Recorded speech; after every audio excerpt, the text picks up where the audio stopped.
I trusted my fiance's family completely, right up until I noticed I only got sick after eating one person's cooking. And once that realization hit, I couldn't look at any of them the same way again. I'm 29 years old, engaged, and until recently I believed my life was steady, in the way people mean when they say things are going well. I had been with my fiancé James for just over 4 years. James was 31, calm, dependable, the kind of person people immediately trusted. He planned ahead, showed up early, and rarely raised his voice.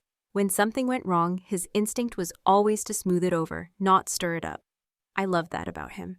He was also extremely close to his family, especially his mother, Patricia. Patricia was polite in a way that never softened into warmth. She smiled constantly, offered food, drinks, second helpings, but she never relaxed around me. Her hugs were brief, her compliments sounded measured, like she'd decided ahead of time what was acceptable to say. She never said anything outright unkind. That was what made it difficult to explain. There was nothing I could quote, nothing obvious enough to complain about. Just a steady, quiet feeling that I was being evaluated. James's ex had been quieter, more reserved.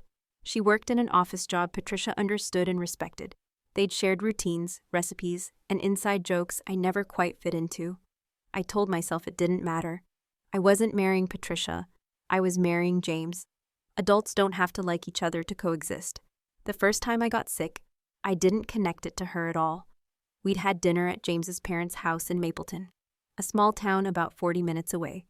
Patricia cooked a full meal, roasted chicken, potatoes, vegetables, gravy, normal food, familiar food. That night, close to midnight, I woke up nauseous. Not mildly uncomfortable, violently sick. I barely made it to the bathroom. I threw up until my throat burned and my eyes watered, then sat on the floor shaking, waiting to see if it would start again. I assumed food poisoning or stress. Maybe something hadn't agreed with me. It happens. James rubbed my back, half asleep, apologizing even though it wasn't his fault. By morning, I felt drained but functional. I didn't bring it up again. The second time was harder to ignore. Another dinner at their house a few weeks later. This time it was pasta with a rich sauce. Heavy but not unusual. It tasted fine. A few hours later, my stomach started cramping. By the time we got home, I felt dizzy, my skin was clammy, my heart was racing. I spent most of the night in the bathroom, at one point sitting on the floor with my head between my knees because I was afraid I might pass out. The next morning, James joked that his mom cooked like she was feeding an army. I laughed because it was easier than being the person who made it uncomfortable. By the third time, I couldn't convince myself it was coincidence. Same house, same result. I was fine everywhere else. Restaurants, takeout, my own cooking. Even junk food didn't do this to me, only meals at Patricia's house. I brought it up carefully, casually, trying not to sound accusatory.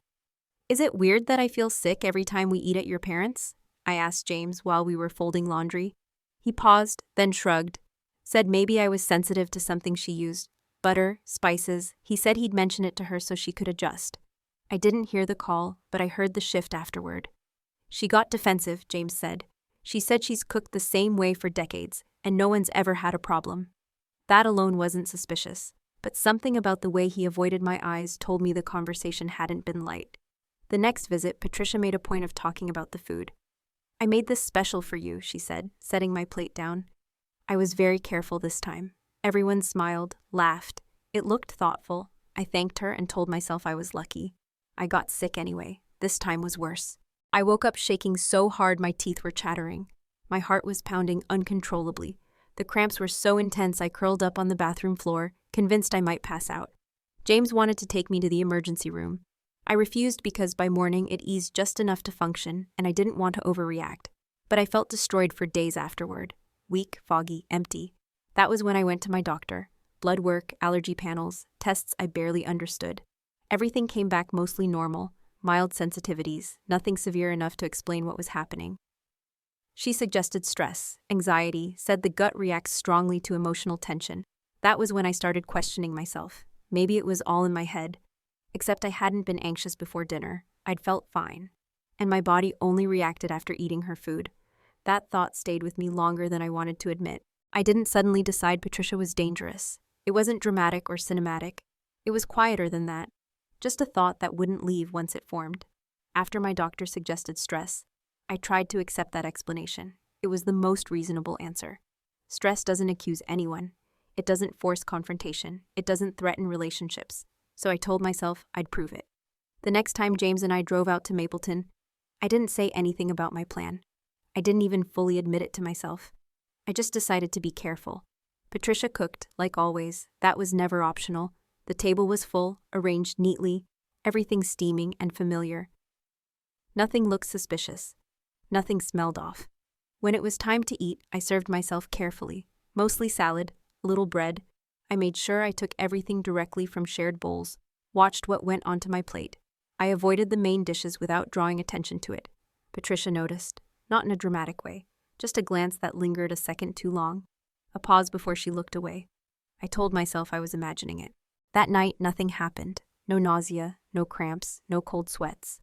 I went to bed expecting to wake up sick, tense with anticipation. But I slept straight through until morning. I tried not to react. One night meant nothing. Coincidence was still possible. The next day passed. Then the next. I felt completely normal. That should have been reassuring. Instead, it unsettled me. I didn't tell James. I didn't want to influence anything yet. I wanted to be sure. The following visit came a week later. Patricia greeted us the same way she always did. Polite, smiling, controlled. But there was something sharper beneath it now. Something I couldn't name. I felt like I was being watched more closely. Halfway through dinner, she stood and brought out a new dish. "I made this especially for you," she said, setting it down in front of me. I adjusted everything. I was very careful this time. Everyone looked at me. The room felt smaller. Refusing would have been noticeable. Hesitating would have been awkward. Questioning it would have made me look ungrateful.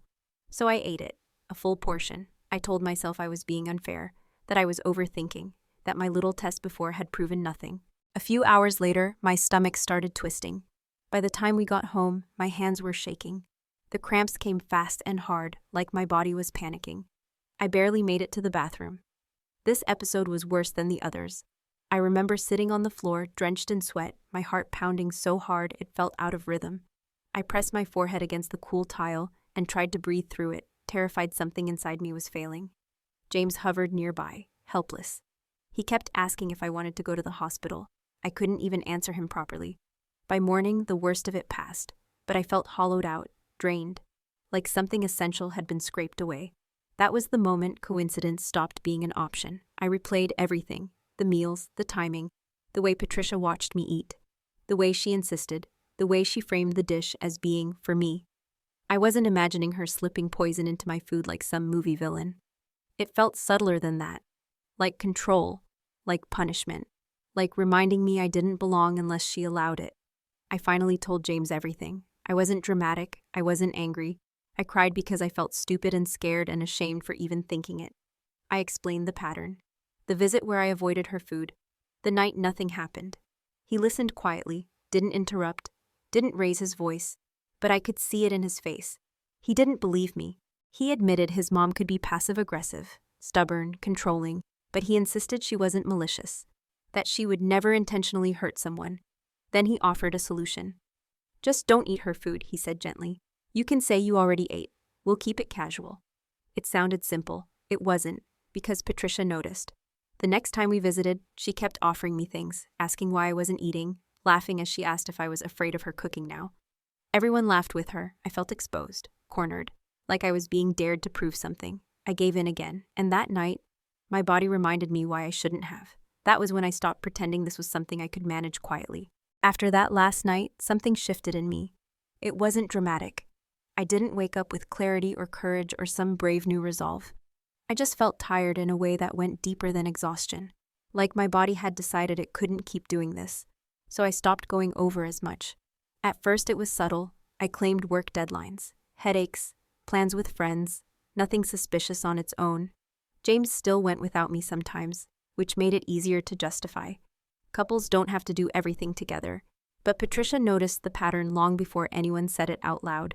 She started asking James where I was, not with concern, with a tone that implied something was missing on purpose. "She asked if you're mad at her," James told me one night, sitting on the edge of the bed. "She says she doesn't know what she did." That sentence landed wrong. Because if she truly didn't know, she wouldn't have said it like that. When I did go with him, I made sure to eat beforehand. I brought snacks in my bag.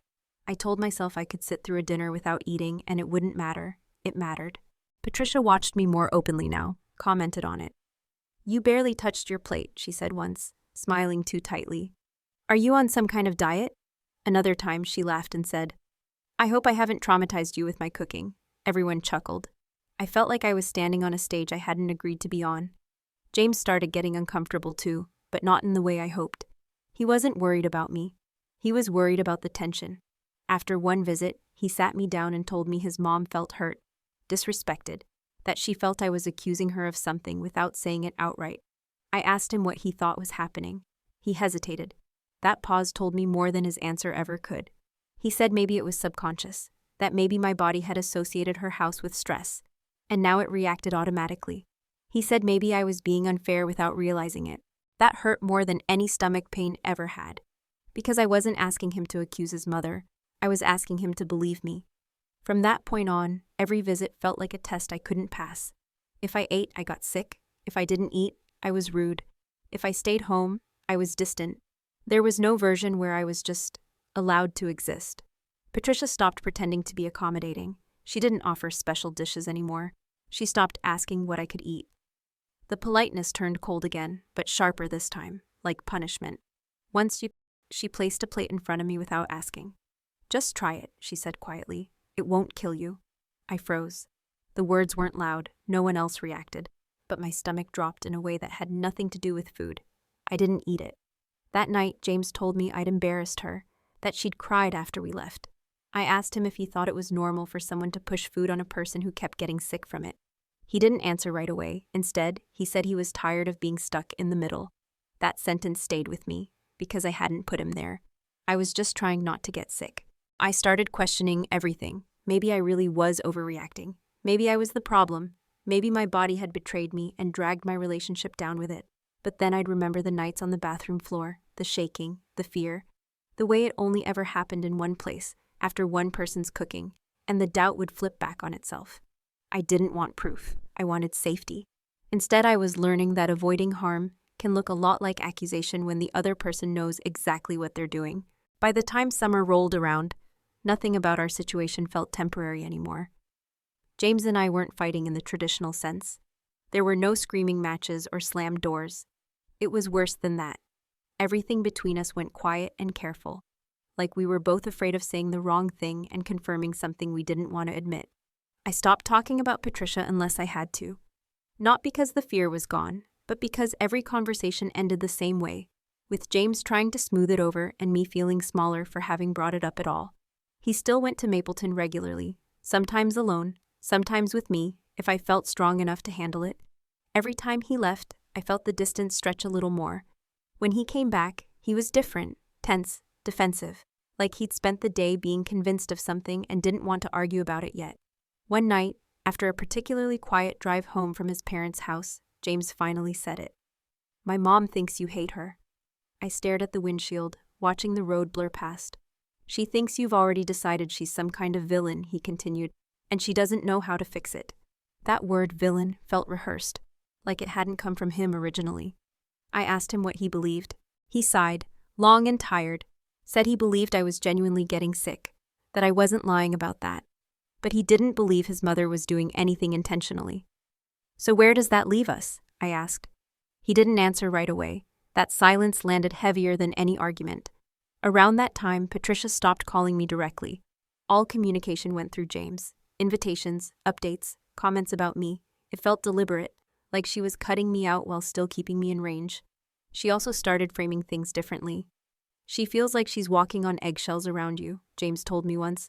"Like anything she does gets interpreted the worst possible way." I wanted to ask how someone ends up sick over and over again by interpretation alone. Instead, I swallowed it. The breaking point didn't come from a fight. It came from a family gathering. Patricia's birthday. James told me it would mean a lot to her if I came. That it would help ease the tension. That skipping it would only confirm her fears. I agreed, against my better judgment. The house was full. Relatives I barely knew. Laughter, music, food everywhere. Patricia greeted me politely, nothing more.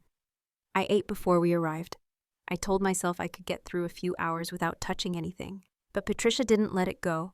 She announced the food, explained each dish, emphasized which ones she'd made herself. Her eyes found mine every time. When I didn't take a plate, she laughed. "Oh, come on," she said. "You're not still doing this, are you?"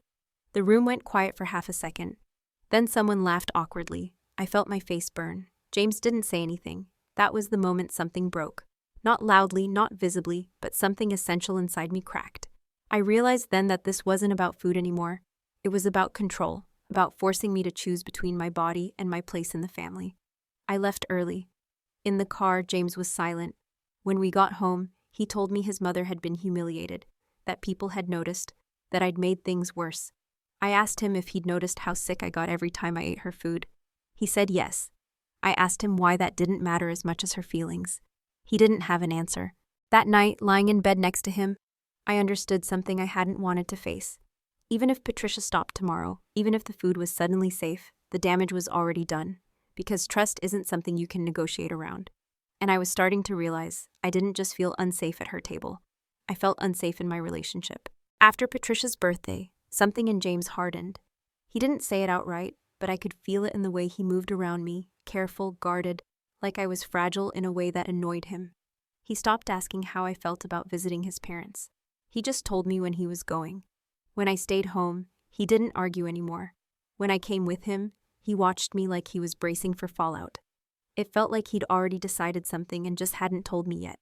A week later, he asked if I wanted to come to Mapleton with him, just to talk things out. Not a family dinner, not a gathering, just a visit. That alone should have been my answer. We arrived in the late afternoon. Patricia greeted us politely, nothing more. She hugged James, then nodded at me like I was a coworker she didn't care to know better. We sat in the living room, no food out, no coffee offered. Patricia talked about neutral things at first, weather, neighbors, some distant relative. James responded politely. I barely spoke. Then she turned to me.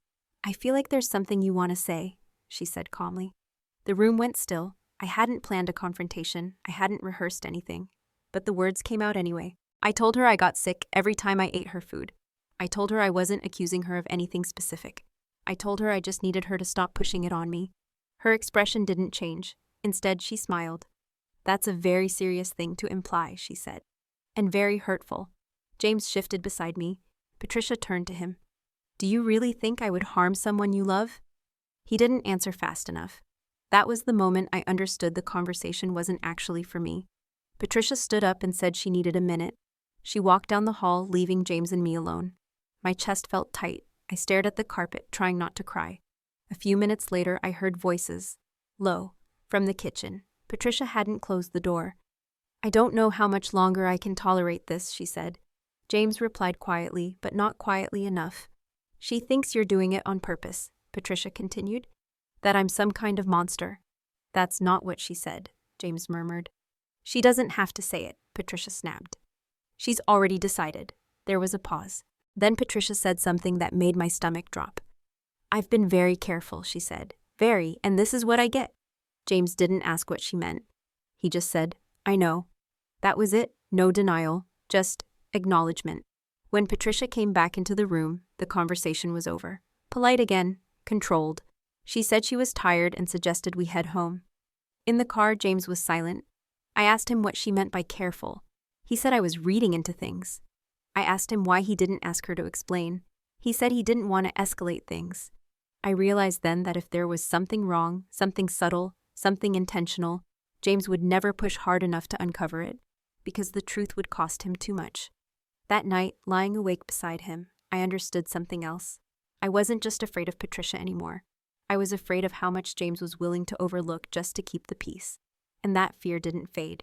It grew. After that night, nothing exploded. That's what surprised me the most. There was no final argument, no confession, no moment where everything came into focus and made sense. Life just continued, except it felt permanently tilted. James acted like we'd reached some kind of understanding. He stopped asking me to go to Mapleton. He stopped suggesting I try again. When his mother came up in conversation, he kept it vague and neutral, like he was discussing a coworker instead of his parent. Patricia, on the other hand, went quiet. No texts. No comments through James. No passive jokes anymore. The silence felt deliberate, strategic. Weeks passed, then months. I didn't get sick anymore. That should have felt like relief. Instead, it felt like confirmation, because nothing else in my life had changed. Except one thing. I never ate her food again. Eventually, James asked the question I think he'd been avoiding. What happens when we're married? He said one night. Holidays, family stuff, are we just going to do this forever? I didn't answer right away. I thought about future dinners where I brought my own plate, about children one day and whether I'd trust their food, about sitting at a table where my body had learned to panic before my mind did. I don't know, I said honestly. That answer scared him more than any accusation ever had. He asked if I thought his mother had done something intentionally. I told him I didn't know. That was the truth. And somehow, it was also the worst possible answer. Because if I'd said yes, he could have dismissed me as paranoid. If I'd said no, he could have asked me to move on. But I don't know meant the risk never went away. The final visit happened quietly, a holiday. I don't even remember which one. Patricia was polite, distant. She didn't offer me food. Didn't comment on it either. The table was full. Everyone ate. I sat there with my hands folded in my lap. At one point, she caught my eye. Just for a second. There was no anger there, no warmth either. Just something unreadable. When we left, she hugged James tightly. Then she turned to me and said softly, "I hope someday you feel safe here." I didn't know how to respond, because I didn't know if that was kindness or a reminder. On the drive home, James asked if that helped. I told him I wasn't sure. That was the night I realized this wasn't about whether Patricia had done something wrong. It was about the fact that I would never truly know. And neither would James. We're still engaged. People ask about wedding plans. I smile and say we're taking our time.